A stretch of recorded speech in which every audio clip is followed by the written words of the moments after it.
Salam kerahiman. Hari ini tanggal 15 April kita akan baca dari satu nomor yaitu 731. Kita mulai ya, 731. Pada hari pembukaan retret, aku dikunjungi oleh salah seorang suster yang telah datang untuk mengikrarkan kaul kekal. Ia mencurahkan isi hatinya kepadaku bahwa ia tidak percaya akan Allah dan berkecil hati saat menghadapi hal-hal sepele sekalipun. Aku menjawab kepadanya, "Baik sekali bahwa engkau mengatakan hal ini kepadaku, suster. Aku akan mendoakan engkau." Dan aku berbicara singkat kepadanya mengenai betapa hati Tuhan Yesus sangat terluka karena ketidakpercayaan, khususnya ketidakpercayaan dari pihak jiwa yang terpilih. Ia mengatakan kepadaku bahwa mulai dengan kaul kekalnya, ia akan mengamalkan pengharapan. Kini aku tahu bahwa bahkan jiwa yang sudah dipilih dan sudah sangat maju dalam hidup membiara atau hidup rohani tidak memiliki keberanian untuk mempercayakan diri sepenuhnya kepada Allah. Dan ini terjadi karena jiwa-jiwa itu tidak mengenal kerahiman Allah yang tak terselami serta kebaikannya yang sungguh besar. Suster Faustina bercerita tentang seorang suster ya. Jadi waktu itu Suster Faustina cerita bahwa dalam pembukaan retret ada seorang suster yang menghampiri Suster Faustina. Suster itu akan melakukan kaul kekal, tapi dia cerita sama Suster Faustina, dia sharing bahwa dia nggak percaya pada Allah. Kalau reaksi kita barangkali ya, gimana sih? Sudah begitu lama dipersiapkan, sudah mau kaul kekal, kok masih nggak percaya sama Tuhan? Kamu nih gimana gitu ya reaksi kita. Tapi kita belajar dari Suster Faustina hari ini.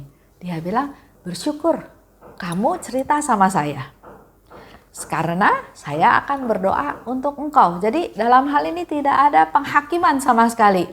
Enggak merendahkan, enggak mengecilkan, enggak menuduh, enggak menilai. Tapi Suster Faustina katakan, syukur kamu cerita sama saya sehingga nanti saya bisa berdoa buat kamu.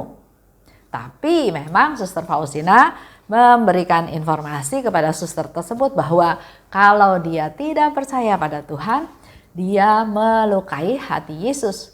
Apalagi jiwa-jiwa yang sudah dipilih secara khusus oleh Tuhan.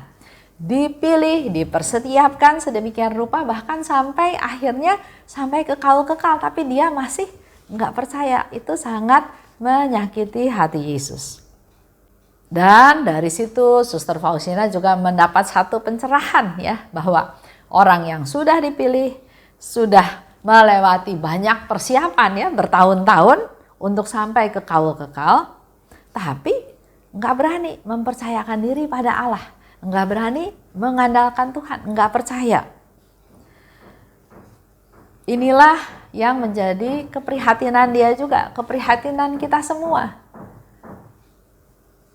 Banyak orang yang nggak percaya pada Tuhan. Mereka nggak percaya pada Tuhan karena mereka nggak kenal sama kerahimannya Tuhan. Mereka nggak kenal sama kebaikannya Tuhan.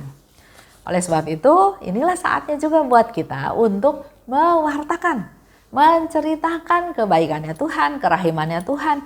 Nggak ada dosa yang nggak bisa diampuni. Jangan kita yang secara langsung atau tidak langsung malah menghakimi mereka. Ini yang menjadi renungan buat kita semua. Sangat memprihatinkan memang ya. Jiwa sudah dipilih, sudah melewati sekian proses sekian lama. Sama seperti kita juga dalam kehidupan kita sehari-hari juga banyak dengar cerita ya.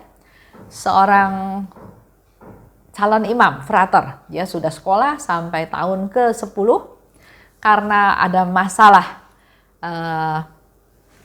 masalah ya, ayahnya meninggal waktu itu, kongregasinya nggak kasih dia izin pulang karena katanya baru pulang, sedangkan dia memaksa untuk pulang karena dia berpikir bahwa itu ayahnya yang sudah meninggal.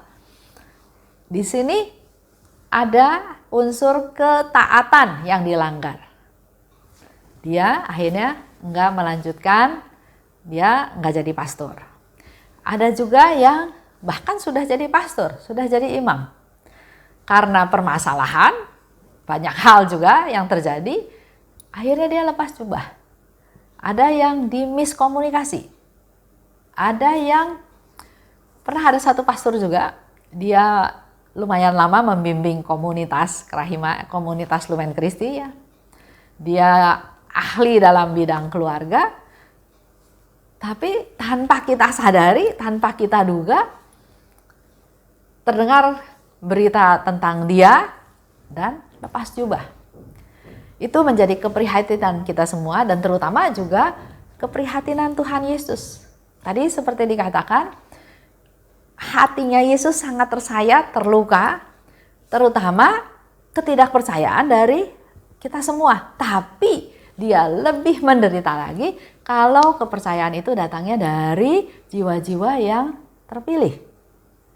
Mari kita Bapak Ibu kaum awam berdoa sungguh-sungguh dengan tulus, dengan kesungguhan, berdoa buat para imam dan kaum religius supaya mereka jiwa-jiwa terpilih ini hidup taat, hidup setia pada Tuhan sampai akhir hidup dia, supaya mengurangi luka-luka Yesus yang Yesus rasakan kalau mereka tidak percaya pada Tuhan. Karena mereka akan dipakai oleh Yesus untuk menjadi perpanjangan tangan ya Tuhan, untuk memberitakan kerahiman Tuhan, untuk menceritakan supaya kerahiman Tuhan ini bisa dialami banyak orang. Nah, kalau orang-orang itu nggak percaya kan, menyusahkan hati Yesus, membuat Yesus semakin menderita. Itu aja untuk hari ini. Salam kerahiman.